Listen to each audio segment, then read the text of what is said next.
Hello and welcome back to my channel. This is the second episode on my Lanna home mini-series. So for those of you who watched my first episode, you would have seen that we are building these Lanna-style traditional homes in the north of Thailand. And in my last episode, we were focusing on the second building that was getting built, and they were working on the roof and the roof tiles.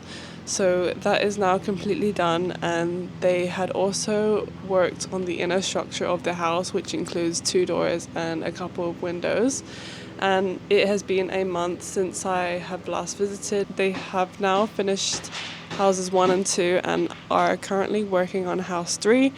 They are working on the roof and the roof tiles, which should actually be done maybe tomorrow or the day after before they move on to the inner structure of the house. So houses 2 and 3 will be identical to each other, and they're going to be a living room space which have 2 bifolding doors which open up into each other, so it's going to be quite a big space once it's all complete.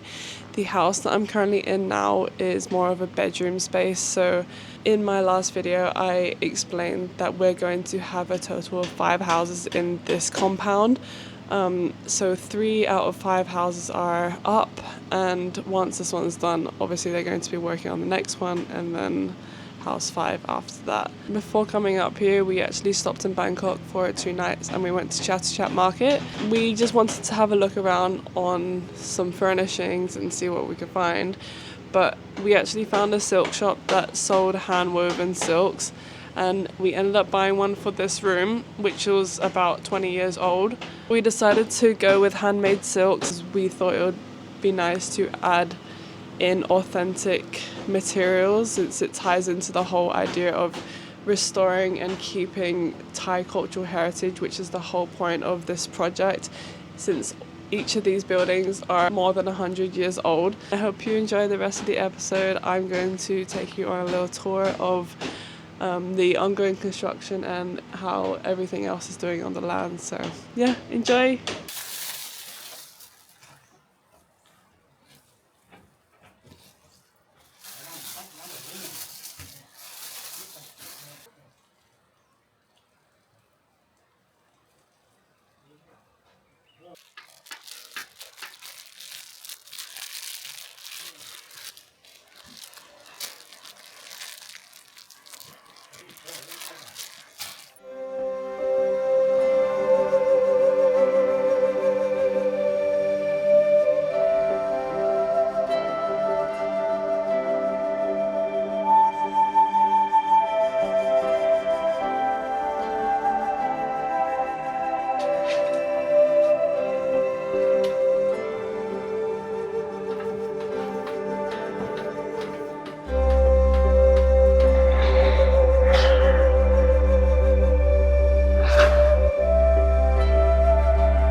Trying to give you guys a clearer idea on what house 2 looks like on the inside. These are the bifolding doors which I was talking about, and these close all the way up. We're thinking this space, including the new house, are going to be lounges. We're going to eventually connect all of these houses so that they're all on one level. And we'll probably remove these railings so it's one big open space.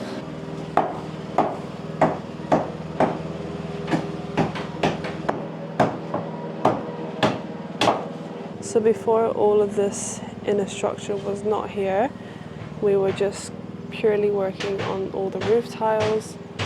So this is all new. These doors open and close. So there's 2 windows on this side.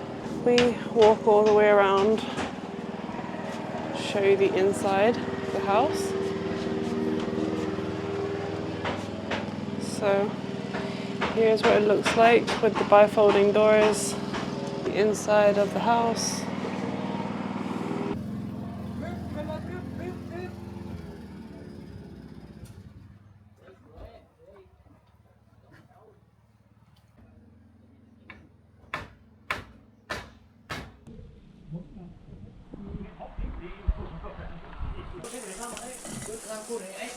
So to give you a better idea on what we're trying to achieve, I want to show you this Lanna-styled book by Ping Amarand and William Warren.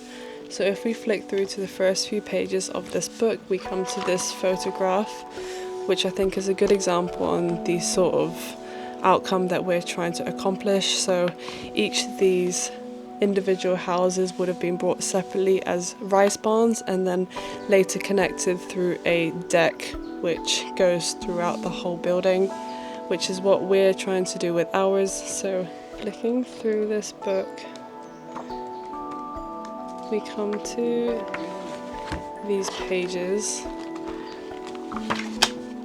where I think these show solid examples and inspiration on what we're trying to achieve. If you can imagine house 2 and house 3 as these, this is sort of the look that we're trying to go for. At the moment we still have these railings that go across, but we're going to take them out so it opens up to one big veranda. If you can imagine, this wall has the 2 bifolding doors. They're going to open up towards the second lounge, which will also be identical looking towards that way. And to connect the rest of the houses, we will also have these big wooden decks which we can decorate with plants and pots, etc. So these are just more examples on how the houses can be decorated. We want to keep many of the traditional Thai elements to preserve the culture and heritage. So as you can see, this is a very similar structure to what we have. They have kept all their teak tiling, which is what we have done as well, and they have also added decorative elements up on the top of the roof. This is another good example of a rice barn that has been modernized through glass and other modern elements. This structure of rice barn is pretty much identical to what we have. And this is a good example of what can be done on the interior. This is another book that I do want to show as well. It's called Living in a Thai House. If we turn towards the end of this book, it brings us to this image here. And this is sort of the idea we have for underneath the buildings. So we're going to have these red terracotta tiles, which are individually handmade. Instead of having the terracotta tiles throughout the whole bottom of the house, we want to also put in these koi carp ponds which go throughout, and then add water lilies, koi carp, and then also have stepping stones, so it gives a bit more flow and dynamic into the bottom of the building instead of it all just being one level of tiling. I think this is a good all-round book for someone who is looking to add in some Thai style elements into their house. I thought this color silk was a really nice and vibrant color. We have actually done this to one of the bedrooms, but in the future we will look for more handmade silks to complement the buildings.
ทำอาหารเนาะ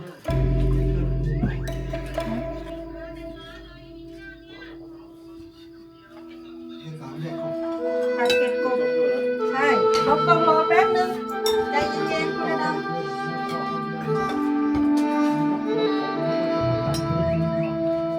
อ้าว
So I am in the garden at the moment amongst all the new durian trees that have just been planted. I can't remember exactly how many, I think I did mention in my last video, but they have done so well in the last month and a half. These durian trees were so small, but we have implemented this sprinkler system which we turn them on every day to make sure that the soil is nice and moist and the conditions are perfect for these durian trees to grow, because I think durian, out of all the trees that we have planted, is probably the hardest to grow in such hot conditions. So we do need to make sure that we take care of them well, especially in the early stages of their growth. As you can see, some of our durian trees do need a little bit of care through support of branches which are connected with some fishing line and just connect towards the top of the tree, just to make sure that they grow upwards. These are the giant monstera that we planted, and we're hoping for the monstera to eventually grow all the way up this tree. They have been taking a while to properly start sprouting new leaves, but I think now that the roots are properly in the ground, you can see that we are starting to get new leaves, and hopefully the growth on the monstera will be a lot faster. This is one of the new sprinkler nozzles that we have just bought because the original ones weren't big and powerful enough. So these are able to reach towards the end of the garden, and these are the original ones that we had. So we have 3 rows of sprinklers, one along the outer edge and then through the middle and the other outer edge, just to make sure that all of the trees and plants are getting enough water and nutrients every day.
So I just jumped into the river because it was so hot on the land and I just felt like I needed to get in.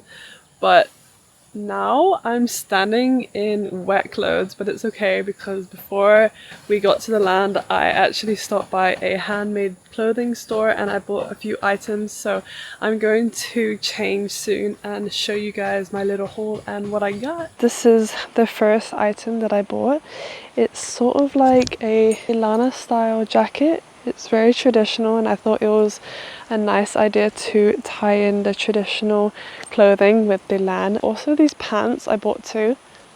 They're very comfortable, very sort of loungy, but also very unique. I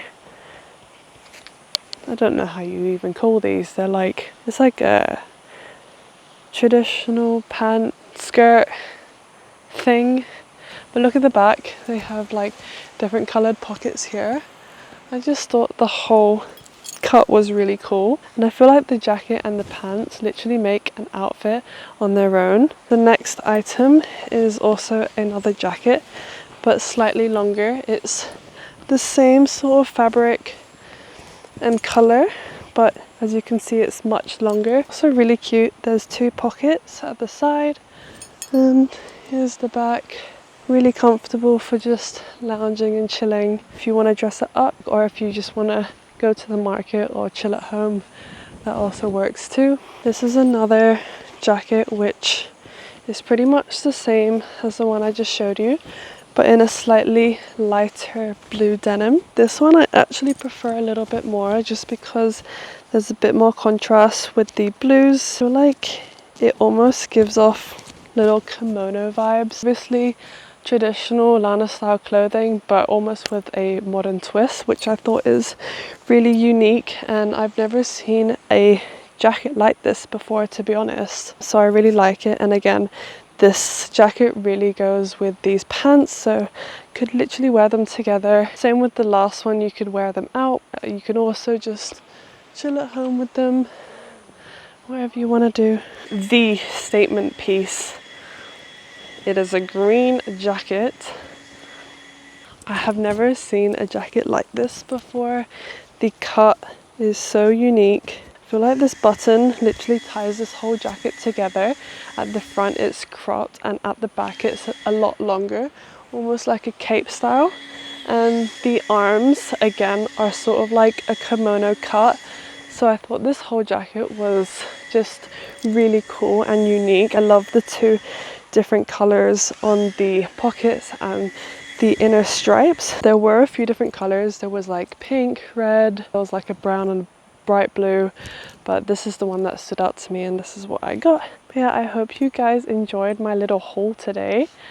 Stay tuned for next time when I pick up some more pieces because I cannot hold myself back from buying rare, unique, handmade items because I feel like they're just so special. Hope you guys enjoyed.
Good morning. So we were on our little morning drive and we stumbled across this grand entrance with these huge dragons leading up this massive staircase, and I believe it leads to an ancient stupa. So come along with me and let's find out what's at the top.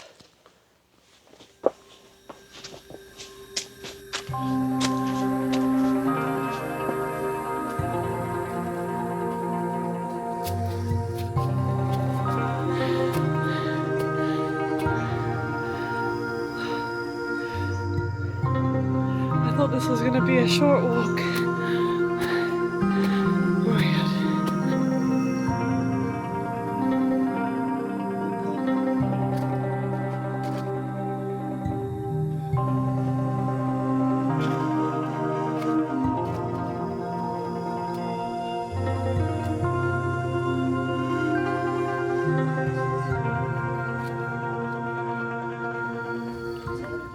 Oh my god.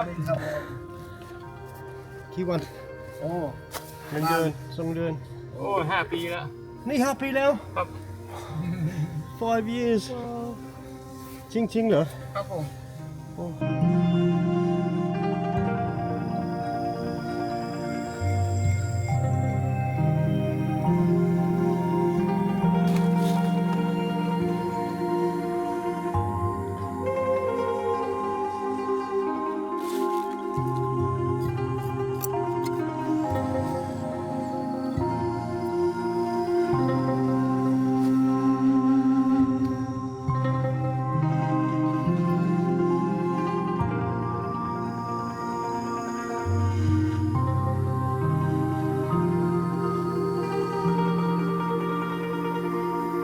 So many boxes, all these scales.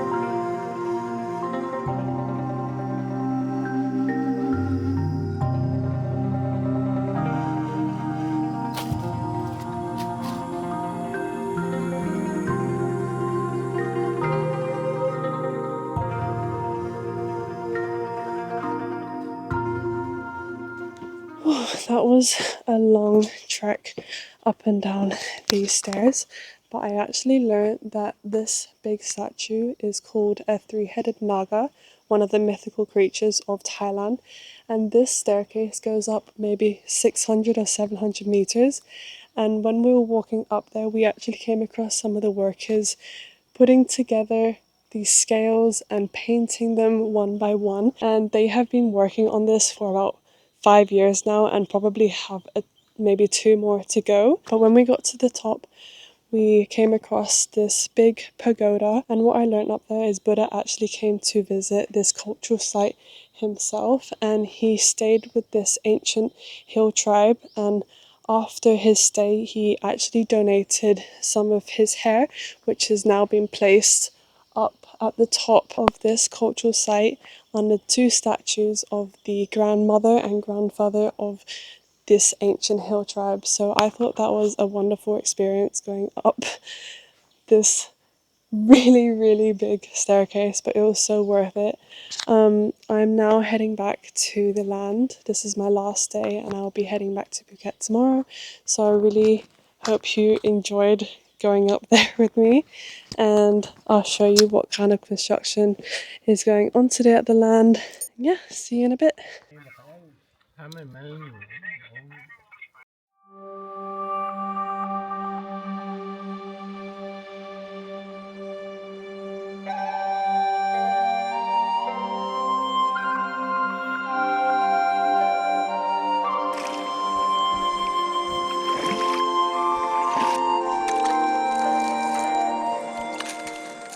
So the whole reason I crossed the river was to find my dad, because he is trimming some pomelo trees and I haven't showed you this side of the river yet, so I wanted to come over here and give you a quick tour and also a little introduction to my dad, who is the mastermind behind this whole project.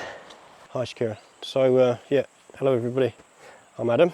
Basically we're at the pomelo orchard, and we planted these 6-7 months ago, but I haven't had a chance to come back and look at them or prune them or do any maintenance on this area, simply because we've had the the river's been too high to get across. But the rain stopped about a month ago and the river's dropped, so it's a good time to get in and get them cleaned up, get them pruned, so that we can get some good fruit off of them. So these are pomelo trees, and it's a blood pomelo. So the inside of the pomelo is bright red, super delicious, super sweet. So pomelo is basically halfway between a grapefruit and an orange. I think we should get fruit off of these in the first 2 years. They're completely out of shape at the moment, so I just need to get them pruned up and get a general form going. So what I'll do is I'll do the first 2 or 3, you watch me how I'm doing it, and then you can take over and keep going. So we've got 50 trees here. I've done the first row myself, but now we're here, you can help me, okay? Right, so what we're looking at is basically I need to get all the lower branches off. You want the fork of the tree to be, say, 40 to 50 centimetres from the ground. So we go in, we want all this lower stuff off here.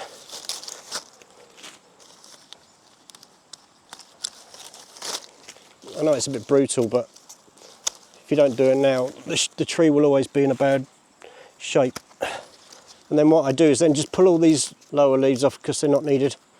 So what we're trying to do is we're trying to get the tree to use all its energy to go up rather than out at this stage. So the general rule with fruit trees, especially citrus, is you don't want too much wood. You don't want too many branches. You just want leaves because that's where the fruit is. So this one's perfect for now. I'll just leave that. We'll go on to the next one. You see all this muck on the bottom, those lower branches. We're going to get rid of all of them. And we're going to start the tree there. Well, that's the major trunk. Or should I say the major fork.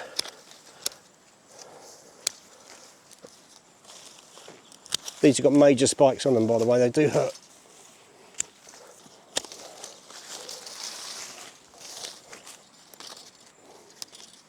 We'll have to come back in a couple of months and then we'll just top them possibly. I don't want them getting too tall and scraggly. I haven't pruned this at all since we planted them. Literally, that's why they're in a bad shape. So that's okay.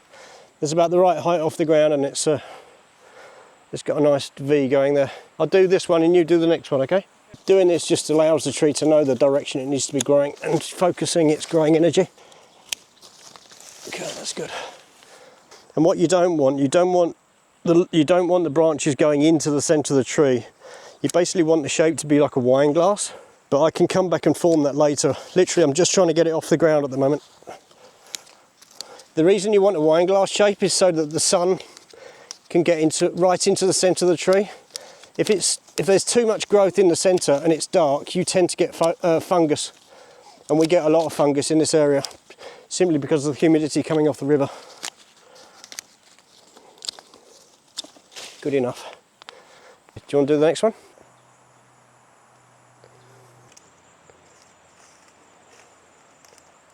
That's it. That's it. You can just clean the next level up. Yeah, cut all those little small ones off. And the one directly above it as well, the small one, yeah, get rid of that. Okay, that's good. Just pull those lower leaves off there as well. Next one.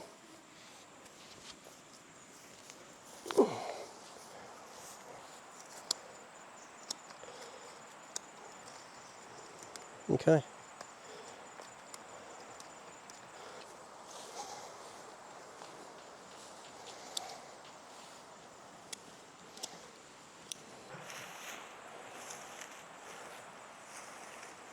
The spider webs.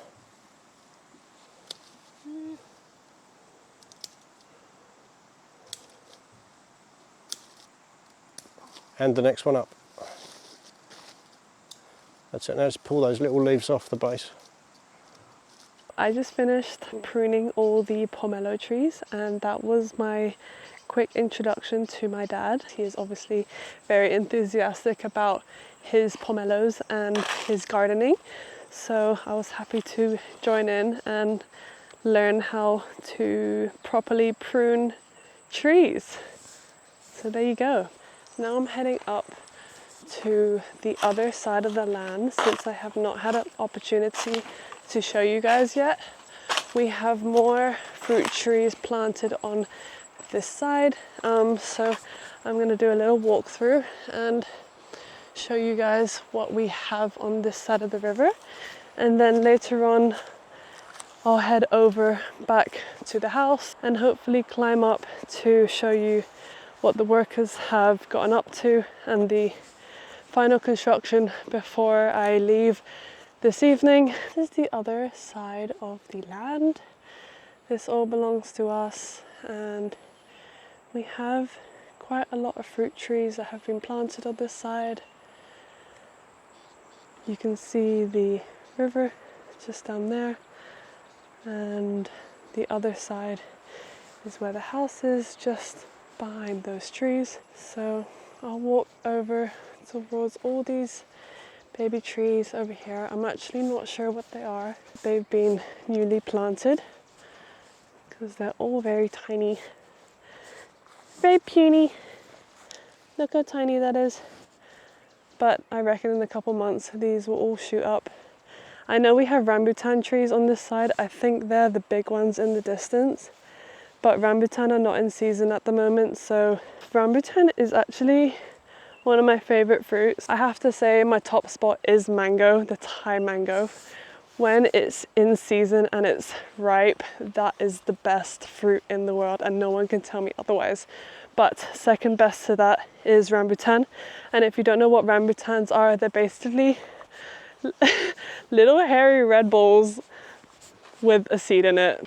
I think I'm actually going to climb the top of this hill so you can see the view from up there. It's actually my favorite spot on the land, but it's so difficult to get to. It's literally a whole trek, but I'll do it for you guys. I haven't done much exercise recently, but this is my exercise for this whole week. And obviously the staircase, that was crazy. I'm almost at the top of the little big hill, and I usually have signal up here. The rest of the land doesn't have signal, but I didn't bring my phone, so I guess it's just me and you guys. Oh my god, wait, break. Okay, I finally made it. Wow, look at this view. It is stunning and always worth the trek up here. You can see the house, it's in the distance. This hill is perfect for roly-poly, but I would definitely die. But yeah, I hope you appreciate me walking up here, because that was a journey and a half, and it's really hot today as well. Okay, time to go to the other side of the land, back to the house. Hope you enjoyed this side of the river, little adventures with Shaq.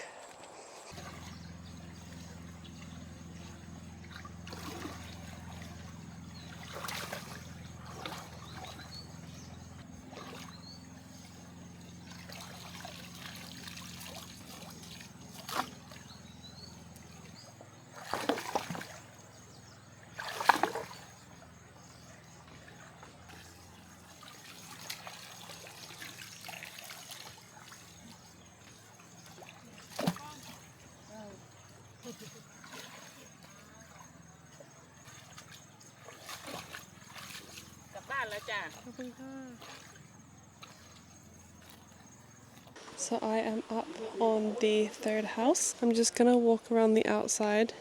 So this house is identical to house 2, which you can see over here. And this is a different view from what I had earlier. So with the other one, I told you that there's 2 bifolding doors. So here is one of them, and here's the other.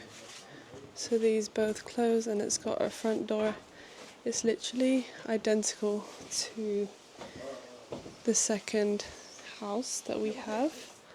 They ran out of tiles for the roof, so we've ordered antique tiles to match the ones that we already have in place.